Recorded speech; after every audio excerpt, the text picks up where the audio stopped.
Bismillahirrahmanirrahim. Assalamualaikum. Bismillahirrahmanirrahim. Assalamualaikum warahmatullahi wabarakatuh.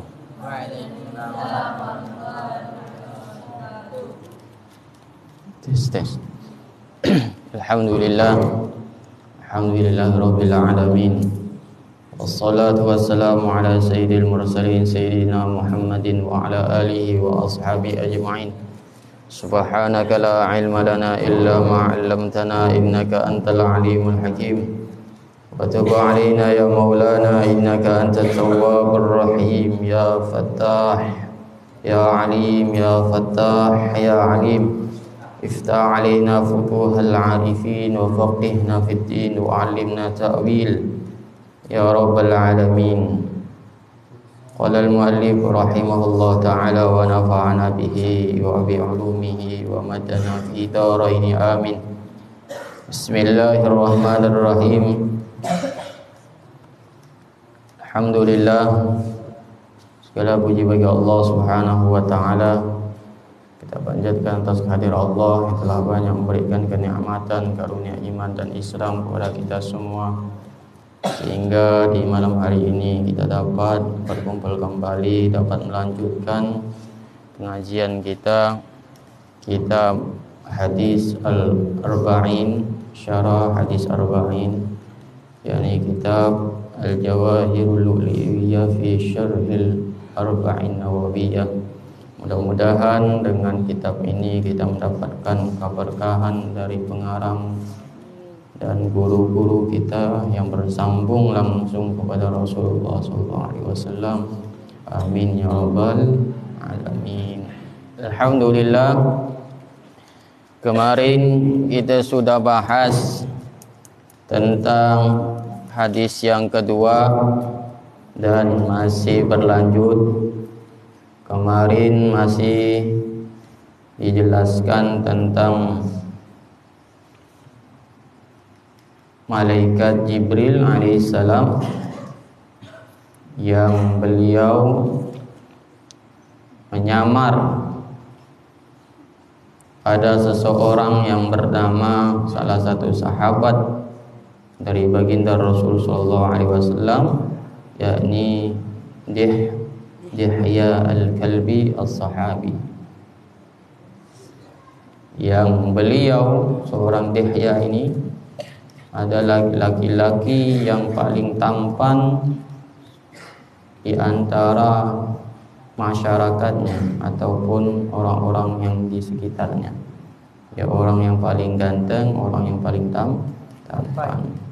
Ya, seperti itu kalau malaikatnya Allah Subhanahu wa taala itu kebanyakan mereka menyamar, ya, khususnya malaikat Jibril alaihissalam menyamar manusia yang ganteng, laki-laki. Tak pernah malaikat Jibril menyamar perempuan, ya pastinya laki-laki, ya. Dan beliau pun menyamar, beliau dengan adabnya, dengan sopan santunnya memuliakan Rasulullah SAW, ya, dengan pokoknya dari ujung rambut sampai ujung mata kaki itu membuatkan beliau Rasulullah SAW agar ketakziman kepada Rasulullah tetap berlaku, ya. Jadi para malaikatnya Allah Subhanahu wa taala pun tetap beradab, tetap berakhlak kepada Rasulullah sallallahu alaihi wasallam. Meskipun nanti ada dijelaskan kenapa malaikat Jibril alaihissalam memanggil nama Nabi Muhammad, ya Muhammad, tak ada pakai ya Nabi Allah, nanti ada dijelaskan sini.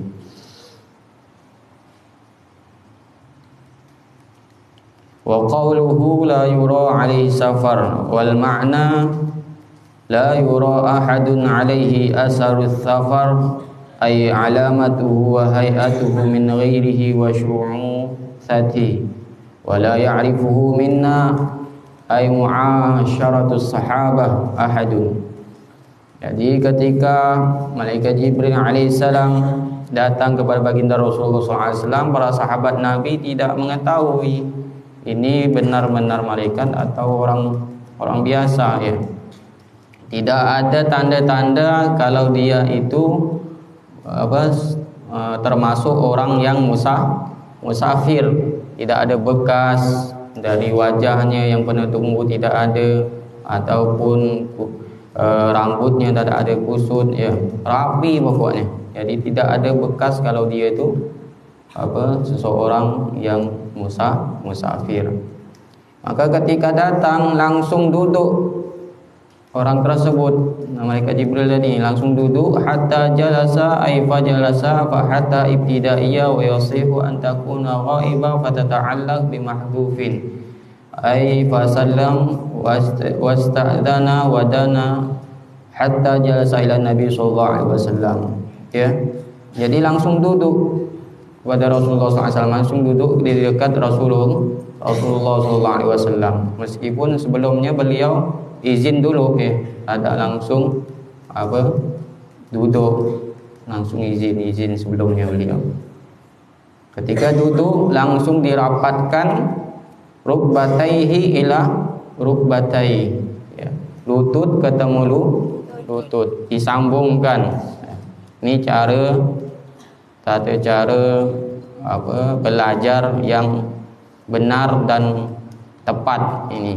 Sebenarnya malaikat Jibril ini mengajarkan kepada para sahabat untuk ini loh yang benar daripada tata cara belajar yang tepat, yang benar-benar diperintahkan, yang dianjurkan, ya. Karena para sahabat Rasulullah SAW ketika belajar, mereka semua menundukkan kepalanya seakan-akan ada burung di atas kepalanya, tidak berani untuk memandang langsung ataupun menatap langsung Rasulullah SAW. Ya. Setiap belajar para sahabat menundukkan kepalanya. Ya. Seperti itu.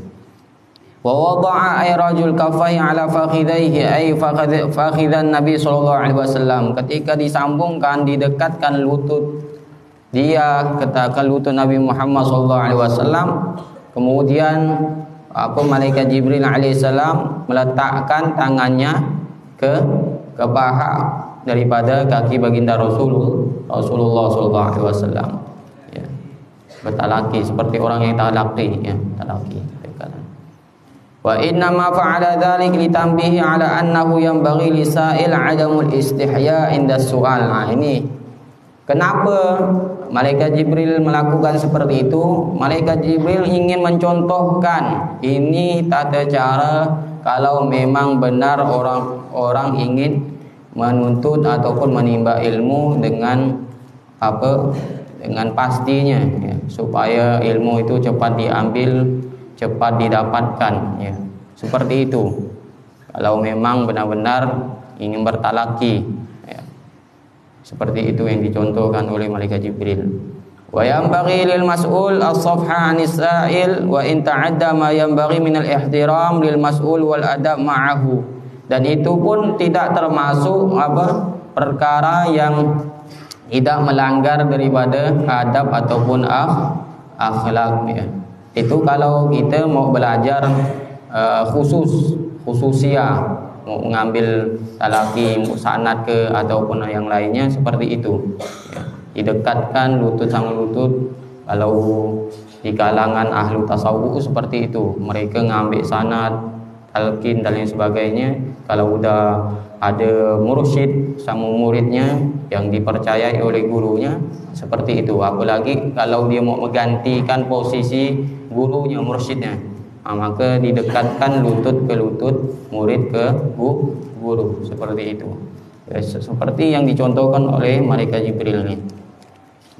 Qala ya Muhammad, ketika diletakkan daripada tangan ke lutut ke paha ke kaki baginda Rasulullah SAW, langsung malaikat Jibril menanyakan, memanggil, ya Muhammad, wahai Muhammad, akhbirni anil Islam. Wahai Muhammad, beritahukan aku tentang Islam. Ya. Ai an haqiqatih, yakni hakikat daripada Islam itu apa, seperti apa ya Muhammad, kata malaikat Jibril alaihissalam. Wa nada bi ismihi ma'annahu haram. Kenapa malaikat Jibril alaihissalam tidak memakai ihtiram untuk memanggil nama Nabi Muhammad SAW? Kalau kita seperti biasa nih, orang-orang biasa, kalau kita manggil nama Nabi Muhammad langsung, ya Muhammad, ini ada yang mengatakan, ulama mengatakan haram, ya. Tak boleh kita memanggil orang-orang yang mulia dengan, apalagi itu Nabi Muhammad, dengan panggilan nama. Harus ada di depannya panggilan yang memuliakan lagi, jangan panggil nama. Haram hukumnya. Haram hukumnya, ulama berpendapat. Makanya ada ayat yang mengatakan, Allah Subhanahu wa taala berfirman, atau kama qala Allah taala fil Quran, la taj'alu du'a ar-rasul ka du'a'i ba'dikum ba'dha, ya. Jangan kau jadikan panggilan untuk memanggil rasul-rasulnya Allah, nabi-nabinya Allah itu seperti kalian memanggil nama sesama saudara kalian, ya. Jangan sama seperti jangan menyamakan seperti orang biasa. Harus dengan memuliakan, panggilan yang mulia, ya. Kalaupun mau memanggil, harus ada, bukan memanggil namanya tapi sifatnya. Ulama mengatakan kenapa malaikat Jibril alaihissalam memanggil ya Muhammad. Ulama berpendapat kalau malaikat Jibril itu memanggil dengan sifatnya, bukan nama Nabi Muhammad. Muhammad kan artinya terpuji, orang yang terpuji ataupun orang yang dipuji. Ada yang mengatakan seperti itu. Dan ada juga mengatakan li anna dzalika kana qabla tahrim. Kenapa malaikat Jibril alaihissalam menyuruh dengan nama Nabi Muhammad tok saja ya? Karena sebelum itu belum ada larangan untuk memanggil nama Nabi Muhammad dengan panggilan ya Muhammad saja. Itu sebelum pelarangan. Itu karena belum disyariatkan ataupun belum dilarang. Itu ada ulama mengatakan demikian, sebelum ada pengharaman untuk mengucapkan daripada nama Nabi Muhammad. Au li annal hurma mukhtasir bil adamin dunal malaika, atau karena kehormatan untuk dikhususkan bagi manusia ini dunal malaika, tanpa selain malaikat. Selain malaikat tidak boleh, haram ya. Apalagi manusia-manusia seperti kita nih, haram hukumnya untuk memanggil nama Nabi Muhammad, ya Muhammad, ya Ahmad ya. Kalaupun demikian kita niatkan manggil sifatnya ya, itu boleh ya. Bagaimana dengan saudara-saudara kita yang mengatakan kalau kita bertahiyat dalam solat ya, tahiyatul awal, tahiyatul akhir kita pakai Sayyidina Muhammad, itu bentuk daripada anjuran ya untuk kita bahwasanya kita harus memuliakan nama Nabi Muhammad, harus pakai Sayyidina Muhammad. Meskipun ada di hadis Nabi yang mengatakan tidak pakai Sayyidina, tapi untuk permasalahan itu ikhtilaf. Yang penting kita ngambil jalan tengahnya, ihtiyatnya, hati-hatinya. Kita harus pakai dengan ihtiram. Begitu juga dengan orang-orang yang besar selain Nabi Muhammad SAW, ulama ke, orang tua kita ke, ataupun orang-orang yang lainnya yang dianggap mulia. Jangan pakai nama ya. Jangan pakai nama kalau memanggil. Kalau ada orang yang besar lebih dari kita, orang tua, ya, jangan pakai nama. Usahakan pakai akhlak untuk memanggil nama orang ya. Jangan tak beradab, jangan tak berakhlak ya. Yang berumur masih muda ketika bertemu ataupun memanggil umur yang dah tua darinya harus pakai nama, pakai abang ya, kakak jangan pakai nama, karena itu satu hal yang tidak baik ya. Jadi usahakan untuk memanggil nama-nama orang yang besar ataupun orang mulia dengan panggilan yang beradab ataupun berakhlak ya. Wa inna ma fa'ala dzalik liqawi dhanna as-sahaba annahu min jafatil a'rab. Ada juga ulama mengatakan hal itu dilakukan oleh malaikat Jibril alaihissalam memanggil nama Nabi Muhammad saja itu karena supaya tidak disangka oleh para sahabat bahwasanya yang bertanya ini adalah malaikat Jibril. Kalau malaikat Jibril bertanya, "Ya Nabi Allah," pasti para sahabat mengetahuinya. Oh, ini pasti malaikat Jibril yang bertanya ini. Maka malaikat Jibril panggil pakai nama saja supaya para sahabat tidak tahu seperti itu. Wa qala Rasulullah sallallahu alaihi wasallam mujiban lahu al-Islam an tashhada ay ta'lama wa tusaddiq wa tusallima alla ilaha illallah alla ma'buda bihaqqin illallah. Maka Rasulullah sallallahu alaihi wasallam menjawab ketika ditanya akan Islam, al-Islamu an tashhada, Islam itu engkau bersaksi, ai ta'lama, kau mengetahui dan membenarkan, dan engkau berpasrah bahwasanya alla ilaha illallah, tidak ada Tuhan selain Allah, yakni alla ma'buda bihaqqin illallah, yakni tidak ada Tuhan selain Allah yang patut untuk disembah, hanya Allah saja. Wa anna Muhammadan, dan Nabi Muhammad sallallahu alaihi wasallam Ai wa anta syahada anna Muhammadan Rasulullah, dan engkau bersaksi, mengetahui, mendalami dan berpasrah diri bahwasanya Nabi Muhammad SAW adalah utusan Allah. Arsalahu ilan nas liyu'allimahum dinahum, yang Allah utus untuk seluruh manusia agar diajarkan daripada agama Allah. Jadi Nabi Muhammad SAW itu diutus bukan hanya untuk orang Islam saja, tapi seluruh umat manusia, seluruh daripada anak cucu Adam semuanya. Ya, itu tugasnya Nabi Muhammad SAW. Jadi bukan agama Islam ini untuk orang-orang Islam saja. Kita wajib untuk mendakwakan, selalu mendakwakan apa-apa yang diajarkan oleh Nabi Muhammad SAW untuk ke siapapun, walaupun ke orang non-Islam. Ya. Wa antuqimas shalah, dan engkau mendirikan yang namanya salat, ay ta'tiya biha bi arkaniha wa syurutiha wa tawazifa 'alaiha fi awqatiha. yakni mendirikan, yang dimaksudkan di sini adalah mendirikan yang pertama harus mengetahui daripada rukun-rukun salat. Mengapa di sini tak memakai ta'malus shalah, mengerjakan solat? Bisa saja Nabi Muhammad mengatakan ta'malus shalah ataupun taf'alus shalah, bisa saja. Tapi ini mempunyai makna yang dalam. Makanya Nabi Muhammad mengatakan tuqimas shalah, mendirikan solat.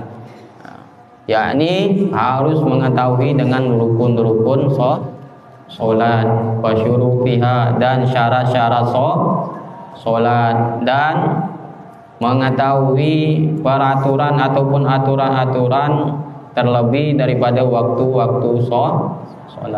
Ini yang namanya orang yang mendirikan solat. Kalau ada orang yang tak tahu rukun solat, tak tahu syarat-syaratnya solat, berarti dia belum mendirikan solat. Dia baru melakukan solat. Jadi beda orang yang melakukan solat dengan mendirikan solat. Orang yang mendirikan solat dia faham tentang ilmu solat, rukunnya, syarat sahnya dan lain sebagainya. Dia faham, dia tahu, maka dia termasuk orang yang muqimus solat. Berarti dia sudah sempurna.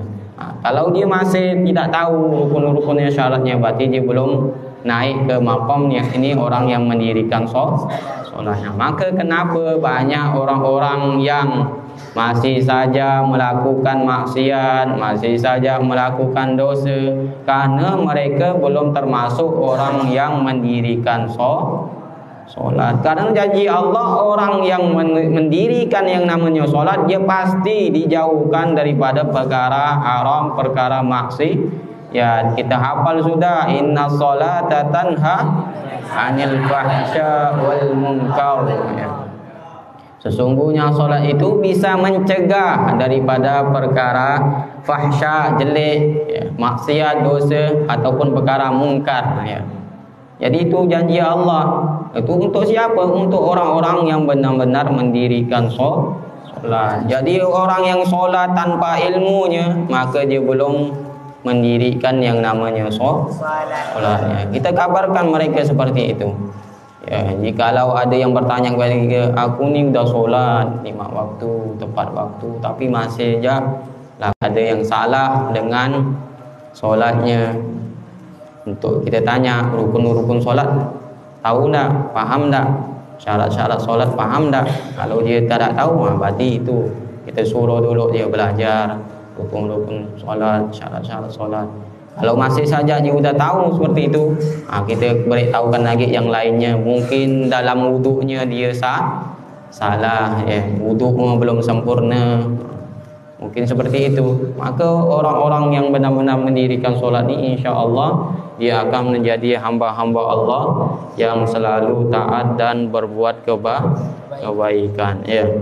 Jadi dipahami kita untuk harus benar-benar jeli untuk perkara solat ini. Jangan kita remehkan. Ya. Jangan kita pernah remehkan yang namanya solat ini. Wa antu'tiyaz zakat, dan menunaikan yang namanya zakat. Antu'tiyaha li mustahiqiha aw lil imami liyadfa'iha lahum. Ya, liyadfa'uha lahum.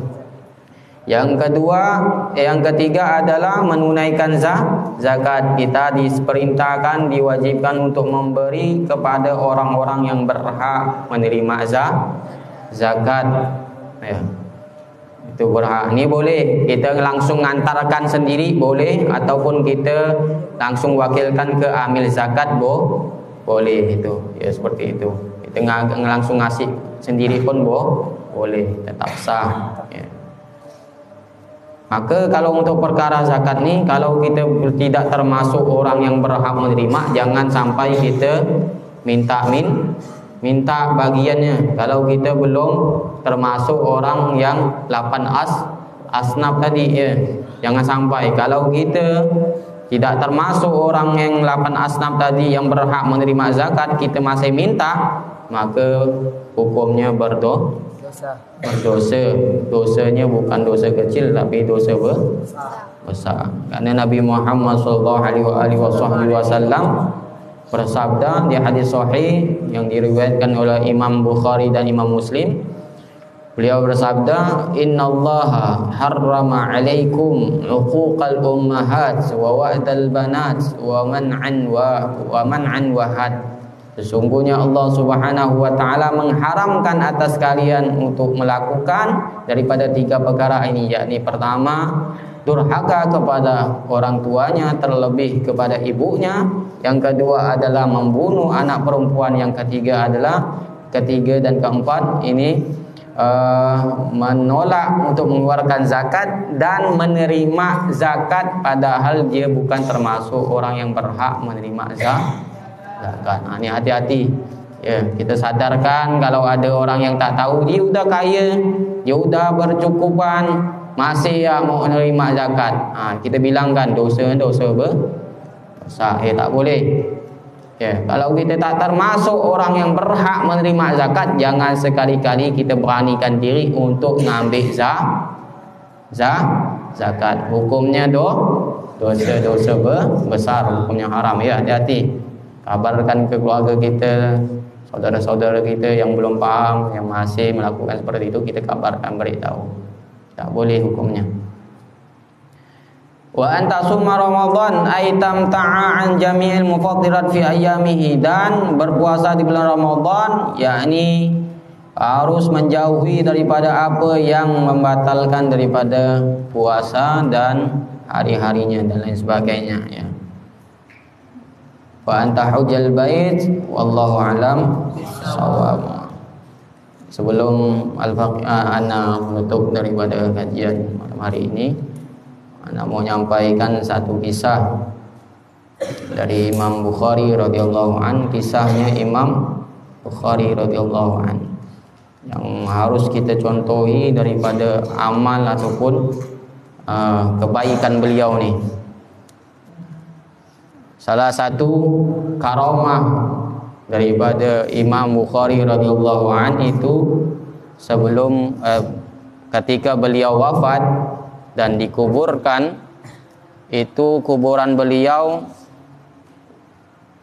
mengeluarkan yang namanya bau ataupun aroma yang sangat wangi yang menyerbak, sampai-sampai orang yang di sekitarnya ataupun orang yang jauh daripada makam beliau, kuburan beliau, menghirup, mencium daripada aroma wangi dari kuburan Imam Bukhari radhiyallahu anhu. Langsung ketika mereka orang-orang mencium aroma yang sangat-sangat wangi tersebut, langsung berbondong-bondong orang datang ke kuburan Imam Bukhari radhiyallahu anhu untuk mengambil keberkahan, ya, untuk minta doa, untuk ditawasulkan kepada Imam Bukhari supaya dia sampaikan hajatnya oleh Allah Subhanahu wa taala. Banyak pokoknya seperti kita lah ni, ziarah ke makam-makam ulama, orang-orang soleh, orang-orang para wali Allah.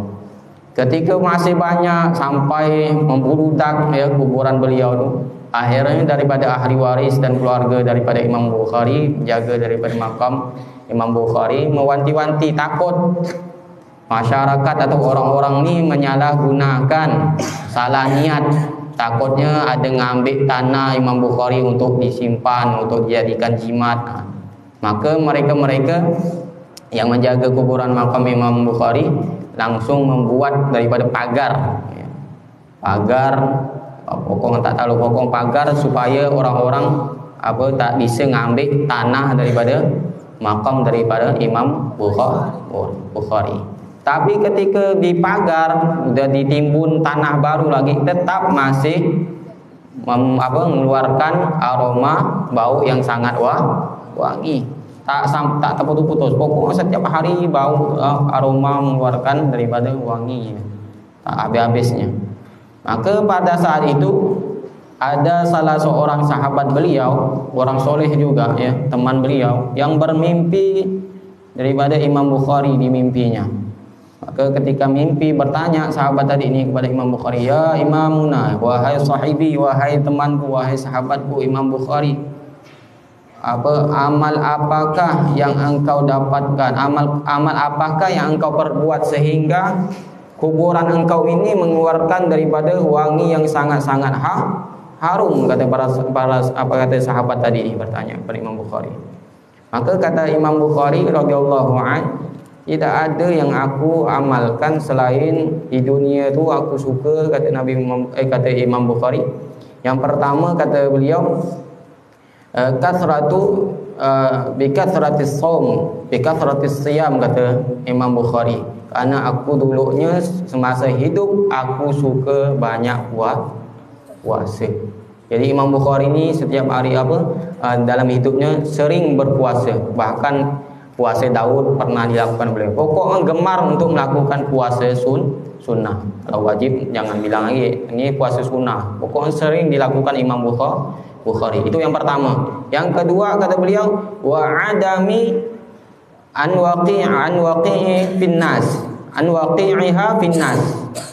Yang kedua adalah aku tak pernah membuat orang marah ataupun orang tersakiti. Aku tak pernah menghina orang, aku tak pernah mencaci orang, aku tak pernah mengolok-ngolok orang.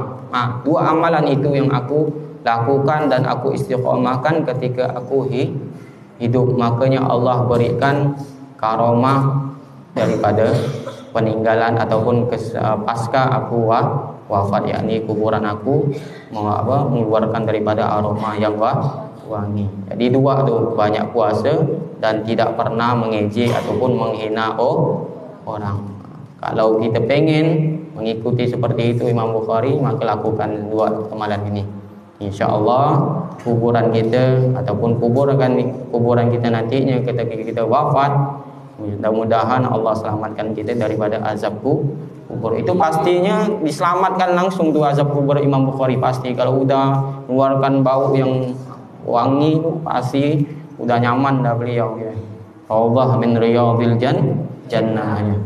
Bahkan ketika beliau menulis kitab-kitab pun ya, ketika ada ulama yang salah dalam menafsirkan, dalam menjelaskan daripada penjelasan daripada ilmu Rasulullah, beliau tak pernah berkomentar, oh ini ulama sesat, ulama salah, ulama yang yang udah keluar daripada Islam. Tak pernah beliau berkomentar seperti itu, tak pernah ya. Tak pernah, sama sekali tak pernah dalam goresan-goresan ataupun tulisan-tulisan Imam Bukhari ya. Ketika ada ulama yang salah menafsirkan ataupun keliru ataupun benar-benar keluar daripada Islam, beliau tidak pernah mengatakan dia murtad ataupun dia salah ya. Beliau hanya mengomentar itu mudah-mudahan beliau dapat hidayah dan mudah-mudahan ini ada ikhtilafnya, kata beliau. Tak pernah beliau mencaci maki ataupun menghina orang lainnya. Ini yang harus kita tiru, yang kita harus amalkan supaya kita mendapatkan kemuliaan di sisi Allah Subhanahu wa taala. Terlebih ketika kita wafat nantinya di alam kubur, kita diselamatkan daripada siksaan, daripada azab kubur. Mudah-mudahan kita bisa meniru dan mengamalkan perbuatan Imam Bukhari radhiyallahu anhu. Amin ya rabbal alamin. Cukup sekian yang bisa saya sampaikan, mudah-mudahan bermanfaat. ma kana min hasanah fa min Allah, ma kana min sayyi'ah min nafsi. Assalamualaikum warahmatullahi wabarakatuh. Subhanakallahumma wa bihamdika asyhadu an la ilaha illa anta ya rabbana ta'ala. Ya Rabbana tarabna, ya Rabbana tarabna, Fatuhu alaina tawbah, tawbah Allah, sallallahu alaihi wa alihi wa sallam, ya Rabbi walidina, wal alihi wa sa'idina, wa kulli dhimma